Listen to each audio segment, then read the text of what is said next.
안녕하십니까. 명불허전 길용호입니다. 저희 프로 명불허전은 명사들의 삶, 또 그분들의 살아온 이야기를 듣는 프로그램입니다.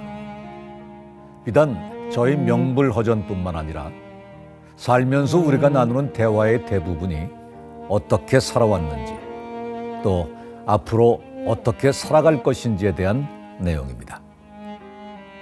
저희는 오늘 좀 다른 이야기를 해볼까 합니다. 삶의 반대편, 아니 어쩌면 삶의 연장선 모인 죽음에 대한 이야기입니다.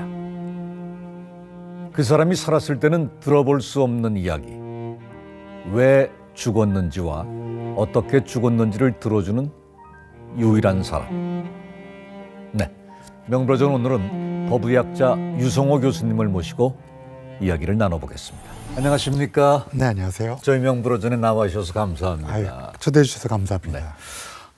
교수님을 소개하는 수식어 중에 죽어야만 만날 수 있는 사람이라는 수식어가 있습니다. 네. 그래서 저는 이렇게 살아있는데 오늘 자리를 함께하게 됐습니다. 네. 교수님께서는 의사가 맞으신 거죠?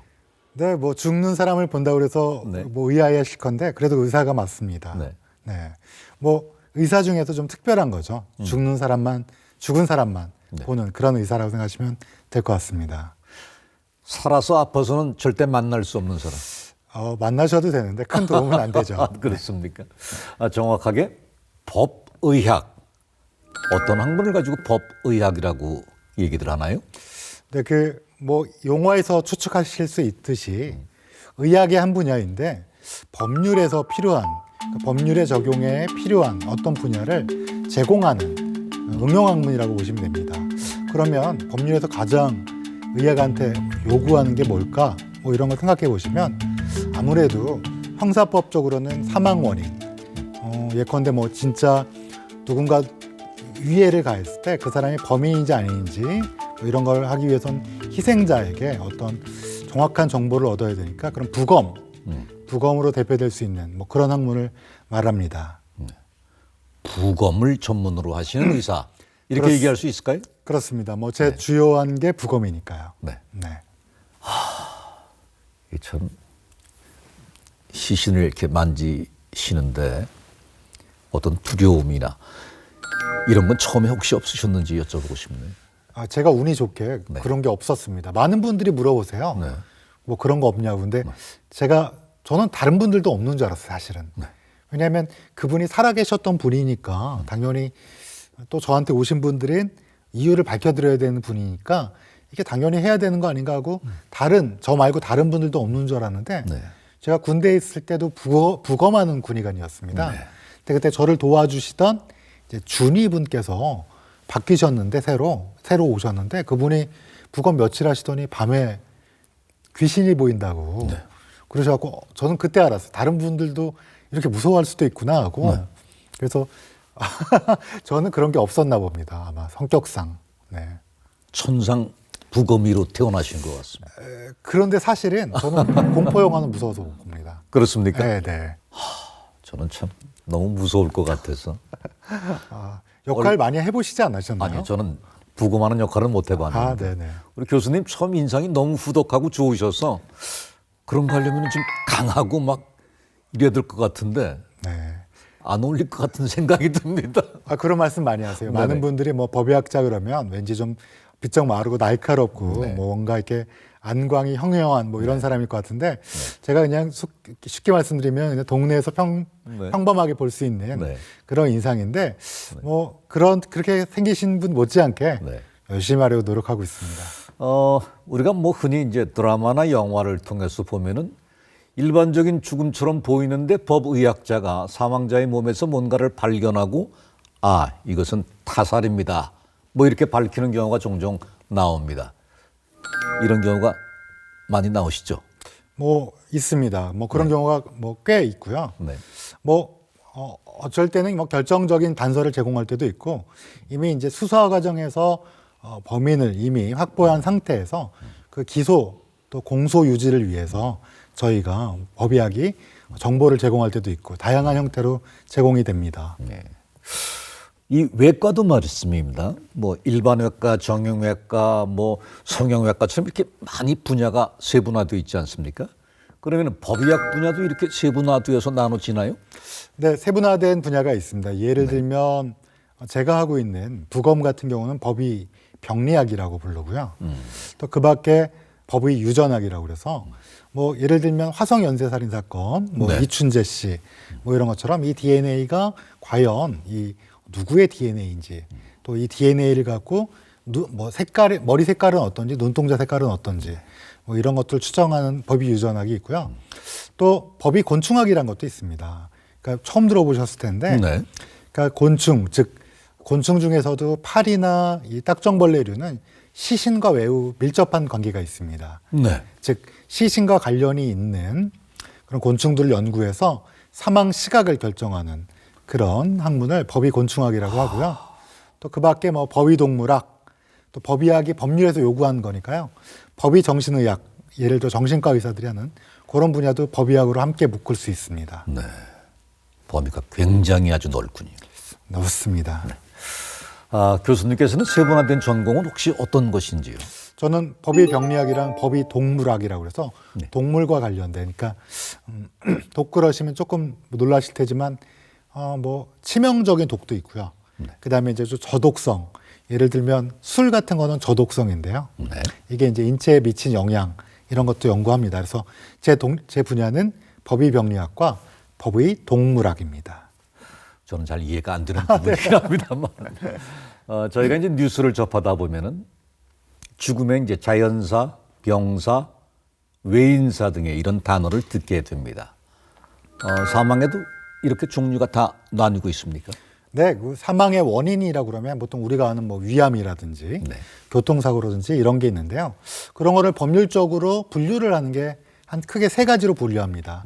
첫 번째가 병사, 이건 자연사라고도 불리고요. 네. 병사가 있고 그다음에 외인사, 외적 원인에 의한 사망. 예를 들면 뭐 교통사고라든지 타살, 끔찍하지만 타살 이런 게 외인사가 되고요. 그 밖에 아무리 해도 모르겠다. 그런 걸 이제 불상, 모른다라고 분류를 합니다. 그래서 이게 크게 세 가지로 분류하는 이유는 이거에 따라 국가 공권력이 어떻게 대응할지가 결정되기 때문입니다. 보통 법의학자들이 부검을 하는 경우는 어떤 때 부검을 하게 되나요? 이 세 가지 아까 방금 말씀드린 사망의 종류 중에서 병사는 대개 안 합니다. 왜냐하면 뭐 병원에서 돌아가셨고 명확하니까요. 근데 외인사 중에서 사실은 불분명한 경우가 있습니다. 이게 이제 자살인지 타살인지 불분명한 경우도 있고요. 사고의인지 아니면 타의인지도 불분명한 경우가 있고, 이렇게 조금이라도 미심쩍은 상황이 있는 외인사가 주로 부검의 대상이 되고요. 아까 말씀드린 불상도 경찰이나 최초 발견자분들이 왜 죽었는지 도대체 모르겠다. 이럴 경우에도 부검을 합니다.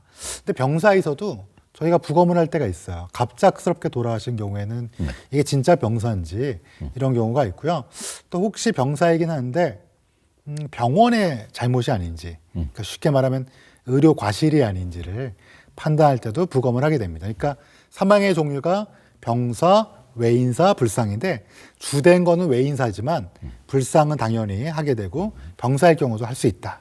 이렇게 이해하시면 됩니다. 네. 병사일 때 부검을 하는 경우는 우리에게 어떤 영향이 있을까요? 많은 분들이 그 뭐 병이 뻔한데 왜 부검을 하느냐 이렇게 물어보시는 분도 있어요. 근데 요즘 오히려 가족분들이 병사를 명확하게 해달라고 부검을 요청하십니다. 근데 그게 왜 그러냐면 사실은 보험과 관계가 있습니다. 그러니까 이제 보험이라는 거는 어떤 특정 질병 때문에 돌아가셨거나 뭐 이런 치료를 받을 때 도움을 받아야 되는 건데요. 만약에 불분명한 병사라면 예를 들면 심근경색증이다. 이게 명확하게 진단을 받았으면 당연히 진단 자금을, 진단 보험 배상을 받을 수 있는데 이게 만약에 불분명한 상태에서 그냥 처리가 될 경우에는 조금 억울하지만 보험회사에서 지급하지 않는 경우도 많습니다. 그래서 그런 보험금 때문에 최근에는 부검이 증가하는 경우도 있고요. 보호자들이 요청해서 오히려 요청합니다. 이게 좀 마음은 아프지만 정당한 이 배상을 받아야 되니까요. 두 번째는 최근에는 가족력, 유전력 이런 거를 일반 분들도 많이 알고 계세요. 그러니까 이제 우리의 가족이 어떤 원인으로 돌아가셨는지 알아야지 남겨진 후손이라든지 형제 자매들이 정확히 또 어떤 질병에 조금 더 취약한지를 알 수 있기 때문에 미리 예방할 수 있고.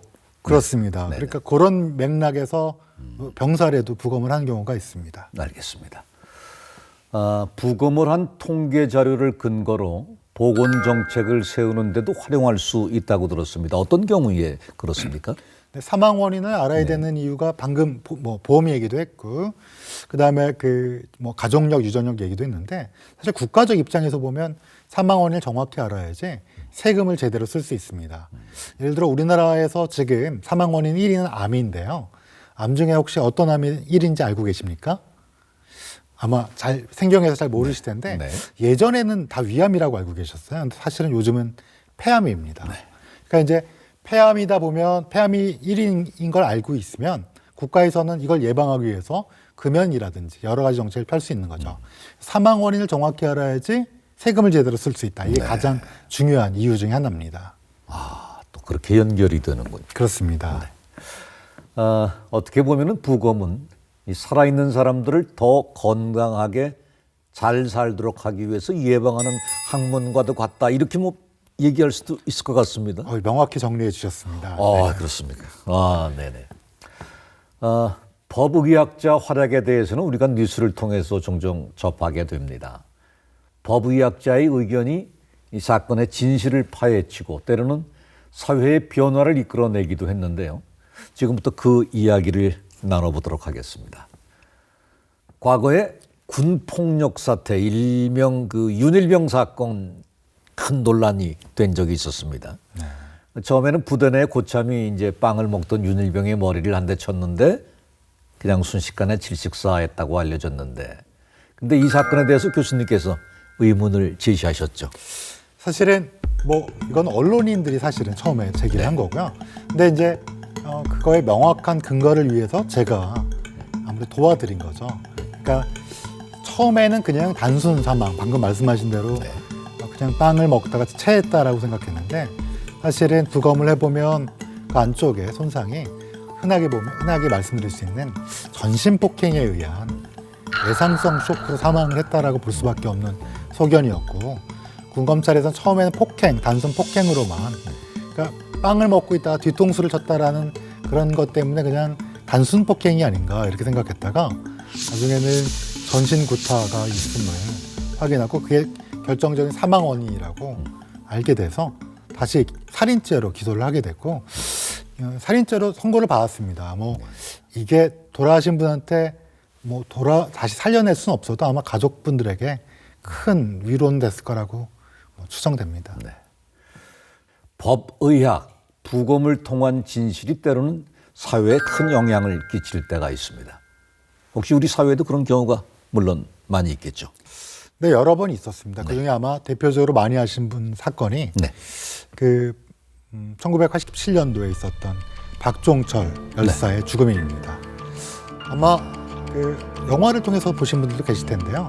당시에 연행돼서 들어간 박종철이라는 대학생이 갑자기 사망해서 나오게 됩니다. 정부 당국에서는 탁 치니까 억하고 죽었다는 아주 유명한 얘기를 했고, 근데 당시에 검안이가 익사 같다라는 얘기를 했고, 검찰에서는 영장을 발부해서 이를 부검하게 됩니다. 부검이가 당시 황적준 박사님이라는 분이셨는데 나중에 이제 고려대학교 의과대학 법의학 교수님이 되셨는데, 당시 그 황적준 박사님은 직간접적으로 이 사망 원인에 대한 여러 가지 압력이라고 할까요, 압박이라고 할까요, 이런 것들을 받았다고 하십니다. 근데 이거를 명확하게 질식사라는 거를 정확하게 밝히셨고, 이게 아마도 우리가 지금 민주화라는 어떤 진행되는 과정에 중요한 역할을 하지 않았나. 저희 법의학자도 그래서 역사에서 중요한 역할을 할 때가 간혹 있다라는 말씀을 드리고 싶습니다. 11개월밖에 안 된 영화가 단순히 넘어져서 사망했다고 끝난 사건도 교수님께서 다른 소견을 낸 후에 사건이 바로 뒤집혔다는 얘기도 들었습니다. 네네. 어떤 사건이었죠? 네, 그 사건은 사실은 화장을 아이를 해버렸기 때문에 시신이 없는 사건이었어요. 근데 단지 남아 있는 거는 병원의 의무 기록과 엑스레이 사진, CT 사진만 있었는데요. 그걸 가지고 오신 분들한테 제가 보니까 이제 아이가 그냥 뭐 단순히 미끄러져서 사망한 게 아니라 중요한 머리의 손상이 두 군데나 있었습니다. 하나만 있다 그러면 그냥 넘어져서 높은 곳에 떨어졌거나 이래서 생길 수 있는 손상이라고 할 수 있을 텐데 시간대가 다른 두 개의 손상이 머리에 크게 있는 걸 보고 제가 이거를 좀 의문을 강력히 제기했고 이게 받아들여져 갖고 법원에서도 중형이 선고된 일이 있었습니다. 네. 진실을 밝혀내시는데 혁혁한 공을 세우셨습니다. 아유, 감사합니다.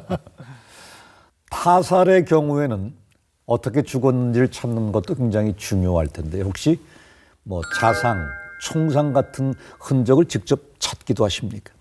네, 그렇습니다. 네. 직접 찾고 그게 어떤 이 맥락인지 예를 들면 그냥 우연히 찌른 칼인지, 그러니까 우연이라는 건 없겠지만 그런 의도는 아니었는데 뭐 이런 거라든지 아니면 계획적으로 뭐 급소를 노렸는지 네. 뭐 이런 것들도 실제로 재판에서는 굉장히 중요하기 때문에요. 네.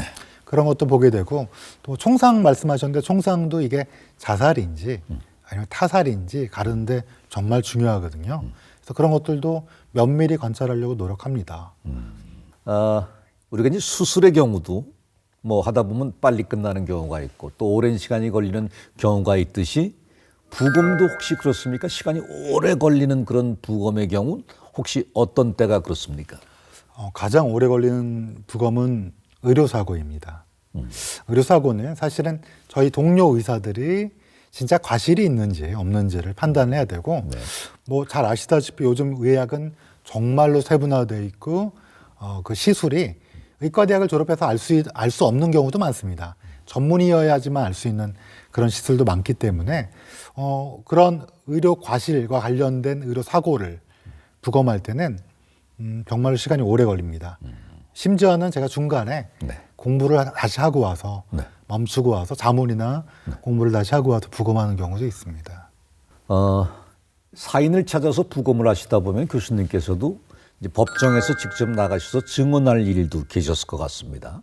혹시 뭐 가해자 쪽으로나 뭐 이쪽에 협박을 받거나 뭐 회유를 당하거나 뭐 이런 적도 혹시 있으셨나 궁금합니다. 법정 밖에서 따로 뭐 협박을 받은 적은 없는데요. 네. 근데 이제 법정에서 뭐 아시다시피 들어가게 되면 오른쪽에는 이제 변호인과 이제 피고인이 있죠. 그러니까 살인 재판에서 살인 사건 재판에서 제가 이분의 의도가 계획적이었다라고 얘기할 계획적일 가능성이 높다라는 법의학적 근거를 말씀드릴 때 판사님한테 근데 그럴 때 시선이 느껴집니다. 저를 쏘아보는 시선인데 사실 저는 굉장히 그런 거 무서워하기 때문에 눈을 안 마주쳐야 노력하는데요. 그럴 땐 조금 들어올 때가 있습니다. 이게 법의학자가 가장 조금 뭐라 그럴까 오히려 시신을 부검하고 이걸 통해서 진실을 밝히는 그런 순간이 오히려 괜찮지만 이렇게 법정에서 이런 범죄인과 만나게 될 때가 사실은 두려울 때가 많습니다. 또 지금은 안 그러는데요. 예전에는 판사분들께서 신분 확인을 한다고 어디 아파트 사는지까지 이제 이렇게 네. 몇 동 몇 호지는 얘기하지 않지만 그거를 이제 신분을 확인하면서 다 있는 데서 얘기하실 때가 네. 있었어요. 예전에는. 그때는 정말로 놀라웠고 왜냐하면 이게 혹시나 뭐 보복당하기. 예. 두려움이 있지 않습니까? 예. 예, 그러니까 그런 것 때문에 좀 걱정을 한 적이 있었는데 다행히 그거는 없어졌고요. 네. 그렇지만 여전히 이런 이 범인의 시선에는 여전히 두려움을 좀 느낄 때가 있습니다. 이렇게 부검을 했는데도 사망 원인이 밝혀지지 않고 찾아내지 못한 경우도 물론 있겠죠. 있습니다. 네. 뭐 전혀 원인을 알 수 없는 경우도 있습니다. 뭐 만약에 그럴 경우에는 저희가 혈액 검사랑 정밀 검사라고 그래서 조직 검사까지 다 하는데요. 그렇게 처음에는 모르겠지만 나중에 아는 경우도 있지만 처음 뭐 그런 정밀 검사까지 다 시행했는데도 전혀 알 수 없는 경우도 있습니다. 특히 이제 갑작스럽게 돌아가시는 젊은 분들이 경우에는 부정맥이라고 부르는 심장이 가끔 이상하게 뛰는 경우가 있거든요. 그럴 때는 뭐 부검을 한다고 해서 알 수 있는 경우는 아닙니다. 그래서 모를 경우도 많습니다. 이제까지 교수님께서 부검을 총 몇 건 정도 하셨습니까? 제가 뭐 이 얘기를 사실 누구한테 가장 많이 듣냐면 네. 법정에 가면 변호사분들이 이제 뭐 어느 정도 경력이 되는지 궁금하니까 많이 물어보시는 질문인데요. 제가 세어봤을 때까지는 1,500건을 넘었습니다. 근데 그 이후로 몇 년 전부터 안 세웠거든요. 그래서 1,500건은 분명히 넘었고요. 네. 뭐 2,000건 가까이 되지 않을까 생각합니다. 그럼 1년에 몇 건 정도 하시나요? 1년에 뭐 한 150에서 한 200건 정도 합니다. 2,000건 정도 이제껏 부검을 해오신 거네. 네, 아마 그 정도 될 겁니다. 그 중에 혹시 가장 기억에 남는 어떤 부검이 있었을까요? 예, 그 많은 분들이 제가 법의학자니까 어떤 네.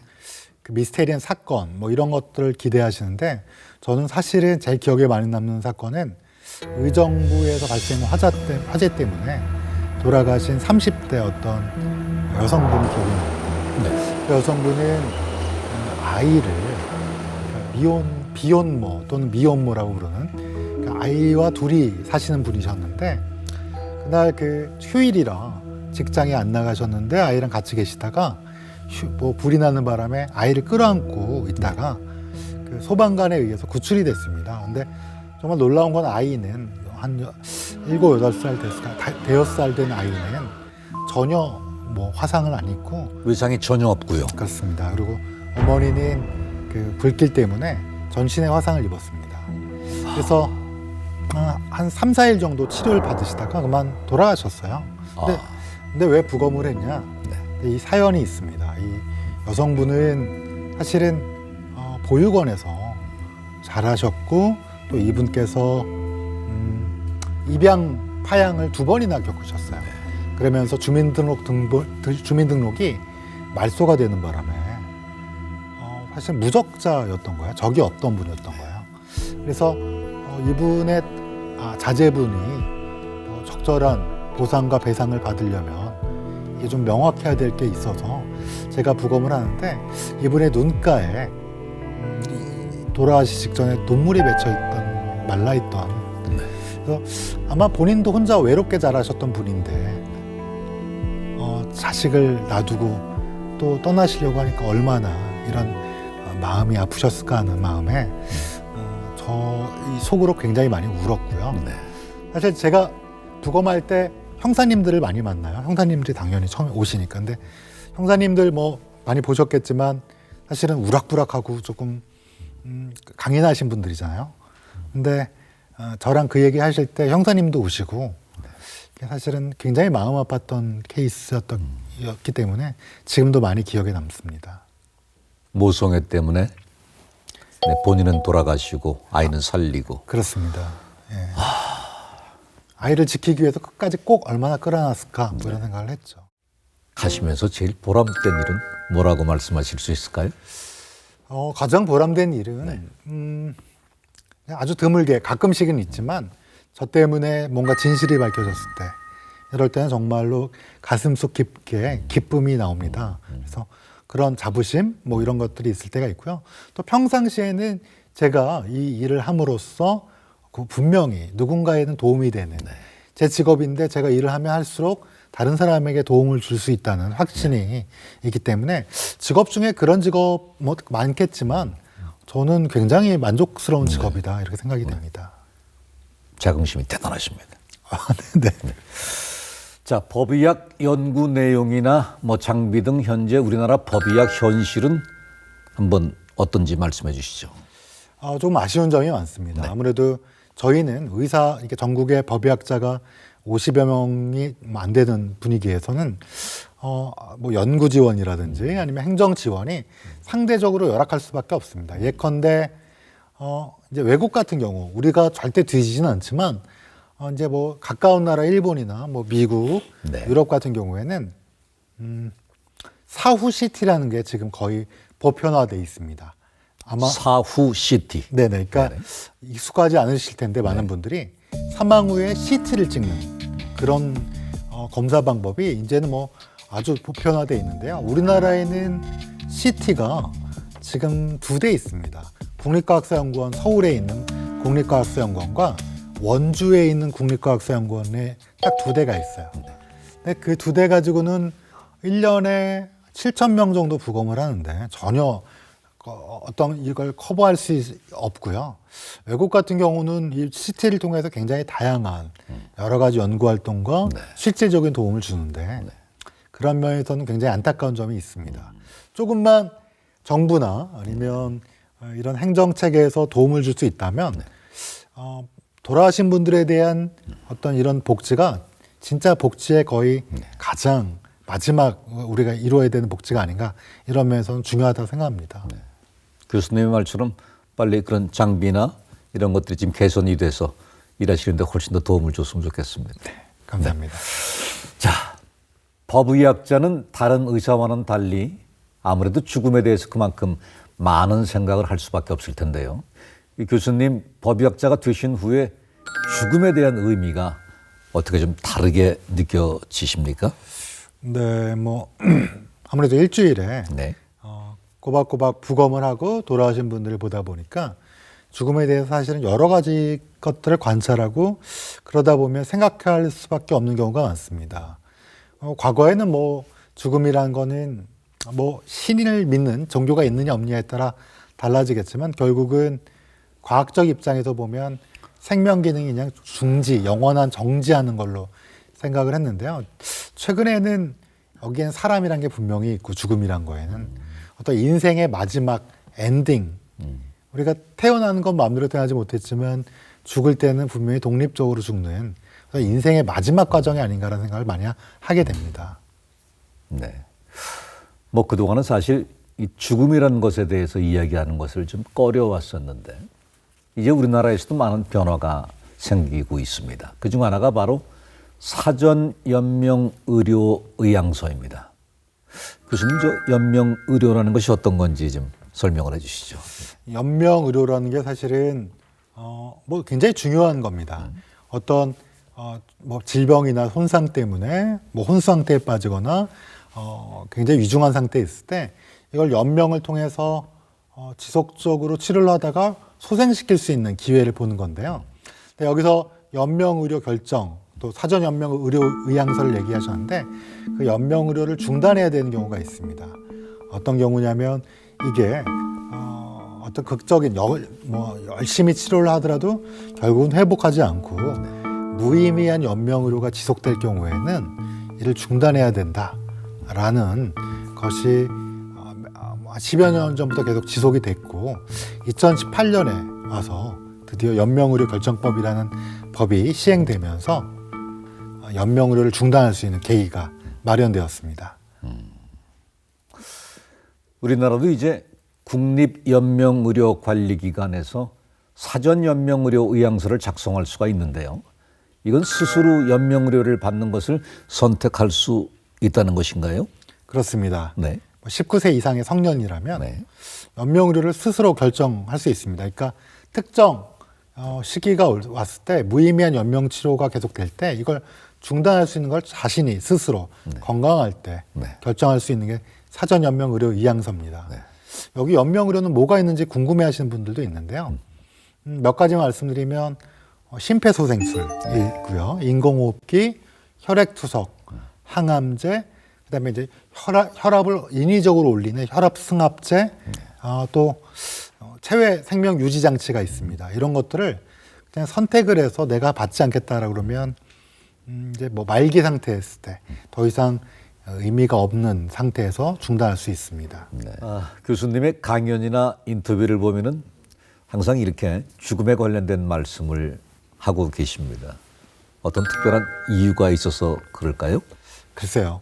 제가 왜 죽음에 이렇게 열심히 뭐 강의 때 얘기하는가 이렇게 물어보시면 사실은 제가 그런 죽음들을 자주 만나다 보니까 생각하게 되는 경우가 많기 때문에 그런 것 같습니다. 그리고 이렇게 생각을 하게 되고 또 찾아보게 되고 관심을 갖게 되고 또 연구를 하게 되고 이러다 보니까 죽음은 그냥 우리와는 무관한 존재라고 평소에 생각하지 않습니까? 그러다 보니까 전혀 대비되지 않고 죽음을 당한다라는 표현을 할 정도로 조금 안타까운 죽음이 많기 때문에 대비하자는 측면, 준비하자는 측면, 그리고 인생의 마지막 과정이란 걸 알자는 측면에서 제가 좀 죽음에 대한 얘기를 많이 하고 다닙니다. 우리도 언젠가는 안락사에 대한 이슈가 생길 것 같은데요. 우리가 죽음을 어떤 방식으로 이해를 해야 가장 좋을 것 같습니까? 사실 안락사 문제는 우리나라에서 쉽게 결정될 문제는 아닐 것 같습니다. 뭐 굉장히 어렵게 논쟁이 진행될 것 같고요. 다만 우리가 여기서 죽음이라는 거 우리가 어떻게, 제가 연명으로 얘기도 말씀드렸지만 사람은 누구나 다 죽음을 당연히 맞이하게 됩니다. 근데 그때 저희가 처음 이제 우리 프로그램 처음 시작할 때 교수님을 죽어야 만날 수 있는 분이라고 소개를 했었는데 바쁜 신 중에도 살아있는 저를 이렇게 만나주셔서 정말 감사드리고 오늘 너무나 유익한 이야기를 들려주셔서 고맙습니다. 감사합니다. 감사합니다. 예. 자, 오늘 교수님 이야기를 들으면서 삶만큼 죽음도 존중받을 가치가 있다는 생각을 하게 됐습니다. 그렇게 되기 위해서는 법 이야기의 현실도 조금은 바뀔 필요가 있을 것 같습니다. 앞으로 유성호 교수님을 비롯해서 많은 법의학자가 조금 더 깊은 연구를 할 수 있는 그런 좋은 토대가 마련됐으면 좋겠습니다.